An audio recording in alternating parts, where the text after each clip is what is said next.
जय हिंद दोस्तों। मैं चंदन सर फ्रॉम पिठौरी। आज आप सबका पॉलिटी के क्लास में स्वागत है। आज हम संविधान के बहुत ही महत्वपूर्ण पाठ को लेकर आए हैं, जिसका नाम होगा भारतीय संविधान की प्रकृति। हमारे सामने एक प्रश्न खड़ा होता है या फिर एग्जाम में पूछा जाता है कि भारतीय संविधान की प्रकृति कैसी है। भारतीय संविधान संघात्मक है यानी संघीय है या फिर एकात्मक है। ये प्रश्न हमारे सामने आता है कि भारतीय संविधान संघात्मक है कि एकात्मक है या फिर अर्धसंघीय है। तो बात करें भारतीय संविधान की तो हम बाद में चर्चा करते हैं कि भारतीय संविधान संघात्मक है या एकात्मक है। लेकिन ये बात सही है कि भारतीय संविधान में कहीं भी संघीय शब्द का प्रयोग नहीं किया गया है। भारत का संविधान ना तो संघात्मक है और न ही एकात्मक है। भारत का संविधान अर्धसंघात्मक है, क्योंकि भारत के संविधान में संघात्मक लक्षण भी पाए जाते हैं, अर्धसंघात्मक भी पाए जाते हैं। तो भारत का संविधान अर्धसंघात्मक है। जैसे भारत के संविधान में संघीय लक्षण पाए जाते हैं, विश्व के अनेकों संविधान में जो संघीय लक्षण पाए जाते हैं, संघात्मक संविधान के जो लक्षण पाए जाते हैं उसमें से अधिकांशतः हमारे भारत के संविधान में शामिल किया गया है। जैसे संघात्मक शासन की पहली विशेषता होती है कि लिखित संविधान होना चाहिए। लिखित संविधान होना चाहिए। जितने भी देश में संघात्मक शासन व्यवस्था होता है सब में लिखित संविधान होता है, क्योंकि अगर लिखित संविधान न होगा तो केंद्र सरकार और राज्य सरकार के बीच विवादें उत्पन्न हो जाएगी और उन विवादों को झुठला दिया जाएगा और आपस में लड़ाइयां हो जाएगी। जैसे अगर दो दोस्त आपस में संघ बनाते हैं तो लिखित रूप से अपना विभाजन करते हैं, तो लिखित संविधान तो होना ही चाहिए। अगर लिखा नहीं गया है तो कोई भी, मान लीजिए केंद्र सरकार कहेगा कि नहीं ये केंद्र सरकार का हक है, राज्य सरकार अपना वक्तव्य चलाएगा कि नहीं ये राज्य सरकार का हक है, इसलिए सरकार आपस में टकरा जाएगी। अगर लिखित रहेगा तो लिखित रूप से दिखा दिया जाएगा, लिखित रूप से सबके समक्ष रहेगा कि नहीं ये केंद्र सूची का विषय है, संघ सूची का विषय है, तो ये राज्य सूची का विषय है। यानी अगर लिखित संविधान होगा तो आपसी विवाद नहीं होगा। तो संघात्मक का पहला लक्षण है लिखित संविधान का होना, और दूसरा लक्षण है सर्वोच्च संविधान। संघात्मक शासन का दूसरा लक्षण है कि संविधान सर्वोच्च होना चाहिए, ना कि कोई सरकार, ना कि कोई संस्था। संविधान सर्वोच्च रहेगा तभी किसी प्रकार के विवाद नहीं होगा। आइए देखते हैं तीसरा लक्षण क्या है। तीसरा लक्षण है दोहरी सरकार। संघात्मक शासन व्यवस्था का तीसरा लक्षण है दोहरी सरकार। संघात्मक शासन व्यवस्था में दोहरी सरकारें होती है, एक केंद्र में सरकार होती है और एक राज्य में सरकार होती है। जैसे कि भारत में, भारत में केंद्र में शासन सरकार भी है जिसे आप मोदी सरकार कहते हैं। राज्य में भी सरकार है, जो अभी कुछ दिन पहले नीतीश सरकार थी, अब सम्राट चौधरी की सरकार बनी है, सम्राट चौधरी मुख्यमंत्री बने। बिहार की बात करें तो, अन्य राज्यों में जैसे उत्तर प्रदेश में बात करें तो योगी सरकार है। हर राज्यों में अपने अपने सरकार है, अपनी अपनी सरकारें हैं, केंद्र में भी सरकार है। तो दोहरी सरकार जो है संघात्मक के लक्षण है और यह दोहरी सरकार भारत में पाई जाती है, यानी संघात्मक के दोहरी सरकार वाली जो लक्षण है वो भारत में पाई जाती है। तीसरी विशेषता क्या है? शक्तियों का स्पष्ट विभाजन। दो सरकारें होगी तो शक्तियों का स्पष्ट विभाजन होगा, वो भी लिखित रूप से होगा। जैसे भारत में शक्तियों का स्पष्ट विभाजन किया गया है, 7वीं अनुसूची में स्पष्ट विभाजन किया गया है। हम अनुसूची का क्लास कल ही लेने वाले हैं। हम सभी अनुसूचियों को कल पढ़ा देंगे, उसके बाद अनुच्छेद चालू कर देंगे, एक एक करके अनुच्छेद हम आगे बढ़ते रहेंगे। तो 7वीं अनुसूची में 3 सूचियां बनाई गई है। एक संघ सूची जिसपे केंद्र सरकार का अधिकार होता है, एक राज्य सूची जिसपे राज्य सरकार का अधिकार होता है, और एक समवर्ती सूची जिसपे दोनों का अधिकार तो होता है लेकिन विवाद की स्थिति में केंद्र सरकार की बातें मान ली जाती है। तो 7वीं अनुसूची में स्पष्ट रूप से शक्तियों का विभाजन, दोनों सरकार के बीच शक्तियों का विभाजन लिखित रूप से कर दिया गया है। ऐसा देखने को भारतीय संविधान में मिलता है। उसके बाद से कठोर संविधान। भारत का संविधान पूर्णतः कठोर तो नहीं है, लेकिन कठोर संविधान बहुत जगह पर कठोर बन जाता है और बहुत जगह पर लचीला भी बन जाता है, यानी भारत का संविधान कठोर और लचीला के बीच के समन्वय है। लेकिन कठोर संविधान होना चाहिए संघीय शासन की, काहे कि कठोर संविधान नहीं होगा तो हर नियमों को सरकार तोड़ने का काम करेगी। ये संघीय शासन व्यवस्था के लक्षण थे कुल, जो भारतीय संविधान में भी ये लक्षण पाए जाते हैं।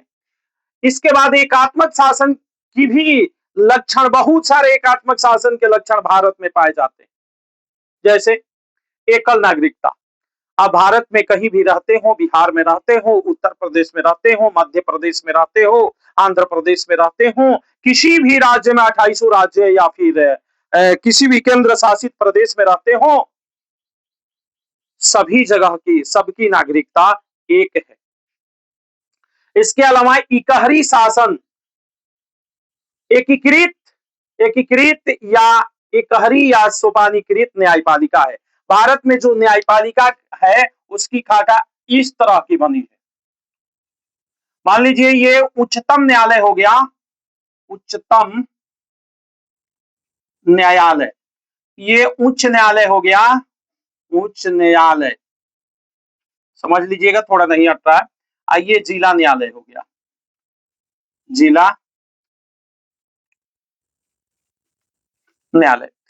तो आप देख रहे हैं कि शिखर पर उच्चतम न्यायालय यानी सर्वोच्च न्यायालय यानी सुप्रीम कोर्ट है, दूसरे स्थान पर उच्च न्यायालय यानी हाई कोर्ट है और नीचे जिला न्यायालय है। इस तरह से एकीकृत न्यायपालिका है भारत में और इकहरी शासन व्यवस्था का यह लक्षण है, एकीकृत न्यायपालिका, इकहरी न्यायपालिका। और संघात्मक शासन व्यवस्था का लक्षण होता है दोहरी न्यायपालिका। लेकिन भारत में दोहरी न्यायपालिका नहीं है, एकीकृत न्यायपालिका है। उच्चतम न्यायालय एक ही है और 25 उच्च न्यायालय है, लेकिन उच्चतम न्यायालय के आदेशों का पालन ये लोग करते हैं। उच्चतम न्यायालय द्वारा सुनाए गए फैसलों के कर कदमों पर चल करके ये लोग फैसला सुनाते हैं, इसलिए भारत में एकीकृत न्यायपालिका है। एकल संविधान, भारत का संविधान एकल है, चाहे आप बिहार, उत्तर प्रदेश, मध्य प्रदेश, आंध्र प्रदेश, किसी भी राज्य, किसी भी क्षेत्र में रहते हो, अगर आप भारत में रहते हैं तो आपके लिए एक ही संविधान है, एक ही संविधान के नियमों का पालन करना पड़ेगा। अभी बात करें अमेरिका की, तो अमेरिका में राज्यों की संविधान अलग है, केंद्र की संविधान अलग है, लेकिन भारत में एक ही संविधान है, कहीं भी रहे उसी संविधान को फॉलो करना है। केंद्र को अधिक शक्तिशाली, आप देखेंगे जब 7वीं अनुसूची हम पढ़ाएंगे तो उसमें आप पाएंगे कि अधिक विषय केंद्र सूची में अधिक विषय रखे गए हैं और जो भी विषय रखे गए हैं वो महत्वपूर्ण विषय रखे गए हैं। केंद्र सूची के विषयों में, केंद्र सूची में अधिक विषय रखे गए हैं और महत्वपूर्ण विषयों को शामिल किया गया है, और राज्य सूची में कम विषय रखे गए हैं और बहुत महत्वपूर्ण विषयों को शामिल नहीं किया गया है। कहने का मतलब कि केंद्र को अधिक शक्तिशाली बनाने का काम किया गया है। इसके बाद एकल संविधान, ये तो बताइए कि है, अगर राज्य सूची के किसी विषय को अनुच्छेद 249 के अनुसार राज्यसभा, जो कि उच्च सदन है, विशेष बहुमत से राष्ट्रीय महत्व की विषय घोषित कर देती है तो उस पर संसद कानून बना सकती है। अगर कोई विषय राज्य सूची का है और उच्च सदन, संसद का उच्च सदन जो कि केंद्र में है, अगर उच्च सदन यानी राज्यसभा राष्ट्रीय महत्व का विषय घोषित कर देती है तो उस पे कानून संसद बनाएगी, यानी केंद्र की विधायिका बनाएगी। यह संविधान के अनुच्छेद 249 में लिखा गया है। यहां से भी भारत एकात्मक बन जाता है, क्योंकि राज्य सूची का विषय भी अगर राज्यसभा चाहे तो केंद्र के जिम्मे दे सकती है। इसके बाद बात करें कि आपातकालीन जो शक्तियां दी गई है वो राष्ट्रपति को दी गई है। 3 आपातकालीन शक्तियां दी गई है। संविधान के अनुच्छेद 352 के अनुसार राष्ट्रीय आपातकाल राष्ट्रपति लगाते हैं प्रधानमंत्री के लिखित सिफारिश पर। उसके बाद संविधान के अनुच्छेद 356 के अनुसार राष्ट्रपति शासन राष्ट्रपति के द्वारा लगाया जाता है, जो कि राज्य में भी केंद्र सरकार का शासन चलने लगता है, राष्ट्रपति के आदेशानुसार शासन चलने लगता है। और वित्तीय आपातकाल 360 के अनुसार ये तीनों आपातकालीन जो शक्तियां दी गई है वो राष्ट्रपति को दी गई है, ना कि राज्यपाल को। राष्ट्रपति को वित्तीय शक्ति देने का मतलब है, राष्ट्रपति को वित्तीय शक्ति देने का मतलब है कि केंद्र सरकार को अधिक शक्तिशाली बनाना। यानी 3 प्रकार की आपातकालीन शक्तियां दी गई है संविधान के अनुच्छेद 352 के अनुसार। राष्ट्रीय आपातकाल जो अभी तक 3 बार लगाया जा चुका है। संविधान के अनुच्छेद 356 के अनुसार राष्ट्रपति शासन जो कि 100 बार से अधिक बार लग गया है विभिन्न राज्यों में। और वित्तीय आपातकाल जो कि संविधान के अनुच्छेद 360 के अनुसार लगता है, जो अभी तक नहीं लगा है। इसमें कर्मचारियों के बड़े बड़े जो अधिकारी होते हैं ग्रुप ए के, ग्रुप बी के, उन लोगों के तनख्वाह काट लिए जाते हैं और काट करके देश के लिए खर्च किया जाता है। यह आपातकाल उस समय लगता है, वित्तीय आपातकाल उस समय लगता है जब देश आर्थिक संकट से गुजर रहा होता है। लेकिन अभी तक वित्तीय आपातकाल नहीं लगा है। ये एक बार लग जाता है तो पुनः वापस लेना पड़ता है, स्वयं खत्म नहीं होता है। आगे बात करते हैं। संसद राज्यों की सीमा, नाम और क्षेत्र में परिवर्तन कर सकती है। संसद, जैसा कि आप जानते हैं कि केंद्र की विधायिका है। हम संसद पढ़ाएंगे, एक क्लास होगा हमारा संसद पर, उसमें बताएंगे कि संसद, तो संसद अभी फिलहाल जाने की संसद केंद्र की विधायिका है। संसद का काम है केंद्र सूची के विषयों पर, संघ सूची के विषयों पर कानून बनाना। लेकिन अगर राज्य के क्षेत्र में परिवर्तन करना हो, सीमा में परिवर्तन करना हो या फिर नाम बदलना हो तो संसद बदलती है। यहां से भी भारत संघात्मक दिख रहा है, एकात्मक दिख रहा है। तो इस तरह से देखा जाए तो कुछ लक्षण भारत में संघात्मक के हैं और कुछ लक्षण एकात्मक के हैं। तो इस निष्कर्ष पर हम पहुंचते हैं कि भारत ना तो संघात्मक है और न ही एकात्मक है। ना तो संघात्मक है और न ही एकात्मक है, तो फिर क्या है? तो फिर भारत अर्ध संघात्मक है। ये अपनी विचार है, मेरा अपना विचार है। हालांकि किताब में किसी किसी किताब में संघात्मक दे देता है, जैसे मैट्रिक का बुक पढ़िएगा, मैट्रिक की किताब में संघात्मक दे दिया है, कहीं कहीं दे देता है। लेकिन मेरा अपना विचार है कि अर्ध संघात्मक है। बहुत से किताबों में भी लिखा है अर्ध संघात्मक। थोड़ी सी बात कर लेते हैं कि भारत के जो लोग विद्वान हैं, जो लोग महान हैं, जिन लोगों के द्वारा संविधान लिखा गया या फिर संविधान का व्याख्या करने का काम किया जाता है, उन लोगों ने क्या कहा संविधान की प्रकृति के बारे में, कि भारत संघात्मक है कि एकात्मक है। उनकी बातों पर हम विचार करते हैं। आइए देखते हैं। सबसे पहले संविधान विशेषज्ञ केसी वियर की बात करते हैं कि केसी वियर क्या कहे थे कि संविधान संघात्मक है कि एकात्मक है। तो केसी वियर ने कहा कि भारत का संविधान अर्धसंघीय है, जो कि अभी हम बता रहे हैं। भारत का संविधान न संघीय है और न एकात्मक है, अर्धसंघीय है, अर्धसंघात्मक है, क्योंकि इसमें दोनों लक्षण पाए जाते हैं, संघात्मक के भी और एकात्मक के भी। आपको अभी बताया। अब आइए देखते हैं डॉक्टर बी आर अम्बेडकर, जो कि संविधान के पिता कहे जाते हैं, constitution of the father of constitution कहे जाते हैं, जिन्होंने प्रारूप तैयार किया। इन्हीं के प्रारूप के आधार पर संविधान की रचना हुई थी, प्रेम बिहारी रायजादा के द्वारा लिखा गया था। तो डॉक्टर अंबेडकर क्या कहते हैं संविधान के बारे में, आइए देखते हैं। डॉक्टर अंबेडकर कहते हैं कि समय और परिस्थितियों के अनुसार भारत का संविधान संघात्मक और एकात्मक दोनों हो सकता है, यानी दोनों हो सकता है, कोई एक नहीं है।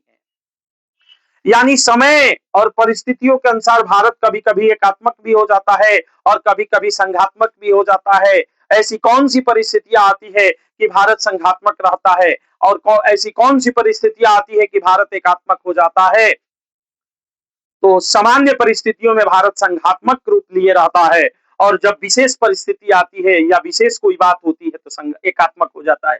जैसे संविधान का अनुच्छेद 249 के अनुसार देखा जाए तो भारत एकात्मक बन जाता है। और भी जैसे आपातकालीन शक्तियां, राष्ट्रपति जब अपनी आपातकालीन शक्तियों का प्रयोग करते हैं तो उस समय भी भारत एकात्मक दिखने लगता है। तो बाबा साहब अम्बेडकर ठीक ही कहे थे कि समय और परिस्थितियों के अनुसार, वक्त के अनुसार, स्थितियों को देखते हुए भारत का संविधान कभी संघात्मक हो जाता है तो कभी एकात्मक हो जाता है। यानी संघात्मक और एकात्मक दोनों होता रहता है, दोनों के बीच की ये कड़ी का काम करता है, यानी दोनों संघात्मक और एकात्मक है। आगे बात करते हैं। ग्रेनविले ऑस्टिन, जो कि बहुत बड़े राजनीतिज्ञ थे, तो ग्रेनविले ऑस्टिन ने क्या कहा कि भारत संघात्मक है कि अर्ध संघात्मक या फिर एकात्मक है, आइए विचार करते हैं, बात करते हैं। इन्होंने कहा कि भारत का संविधान भारत का संविधान सहकारी परिसंघीय संविधान। ये कहे कि भारत का संविधान सहकारी, मतलब साथ में मिलकर के काम करते हैं। भारत के संविधान में राज्य और केंद्र साथ में मिलकर अपने विकास को आगे बढ़ाते हैं, विकास का कार्य करते हैं। तो सहकारी है, परिसंघीय है, ऑस्टिन ने कहा। अब बात करते हैं कि जो कि संविधान की व्याख्या करने का अधिकार है, जिसको संविधान की व्याख्या जो करता है, संविधान की जो रक्षा करता है, वो भारत का सर्वोच्च न्यायालय। संविधान के प्रकृति के विषय में क्या बोला है, तो भारत के सर्वोच्च न्यायालय ने कहा कि भारत का संविधान संघीय नहीं है। ध्यान दीजिए, सर्वोच्च न्यायालय ने कहा कि भारत का संविधान संघीय नहीं है, यद्यपि इसमें संघीय का लक्षण पाया जाता है। सर्वोच्च न्यायालय ने कहा कि भारत का संविधान संघीय नहीं है, यद्यपि इसमें संघीय का लक्षण पाया जाता है। सभी बातों को मिला जुला कर हम विचार करें तो भारत का संविधान न तो संघात्मक है और न ही एकात्मक है, क्योंकि दोनों के लक्षण इसमें मिलते हैं, इसलिए अर्ध संघात्मक।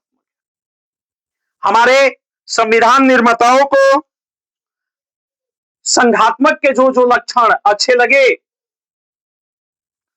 उन लक्षणों को, उन विशेषताओं को भारतीय संविधान में शामिल किए, और जो एकात्मक के लक्षण अच्छे लगे, वो एकात्मक के लक्षणों को भारतीय संविधान में शामिल किए। आप इसका स्क्रीनशॉट ले लीजिए, आप इसको पढ़िए, हमारे साथ जुड़े रहिए। हर परीक्षा में आपको पॉलिटी हम आसान कर देंगे। अभी हम पॉलिटी शुरू ही कहाँ किए हैं, अभी तो संविधान के बाहर चल रहे हैं, अभी तो संविधान बता रहे हैं। कल से हम पॉलिटी के अंदर जाने वाले हैं, कल से अनुसूची चालू करेंगे, कल से हम अनुच्छेद चालू करेंगे, जिसमें मौलिक अधिकार काफी रोचक होगा पढ़ने में, नीति निर्देशक तत्व काफी रोचक होगा पढ़ने में। सरकारें जब पढ़ेंगे तो अति सुंदर लगेगा, बहुत मजा आने वाला है। इसलिए आप हमेशा हमारे साथ बने रहे और हमारे चैनल को यूट्यूब पर जाकर के सब्सक्राइब करें, शेयर करें और लाइक करें। और फेसबुक पर अगर देख रहे हैं तो फेसबुक पर हमें फॉलो जरूर करें। अगर आप लोगों का प्यार दुलार मिलता रहा तो इसी तरह से हम वीडियो बनाते रहेंगे, आपके एग्जाम को हम क्रैक करके दिखाएंगे, चाहे आप किसी भी कंपटीशन का तैयारी करता हो। और रही बात मैट्रिक, इंटर और 12 के, तो हर वर्ष हमारे यहाँ से 30-35 बच्चे फर्स्ट डिवीजन पार करते हैं, 6-7 बच्चे तो हर साल 4 से पार रहते हैं हमारे कोचिंग से, क्योंकि ऑफलाइन पहले पढ़ाते थे, अभी आप ऑनलाइन शुरू किए हैं वीडियो बना करके डालना। तो इसलिए इसमें भी अगर आप लोगों का दुलार प्यार मिला तो हम लगे रहेंगे और आपको भी सफलता जरूर दिलाएंगे। धन्यवाद। आप स्क्रीनशॉट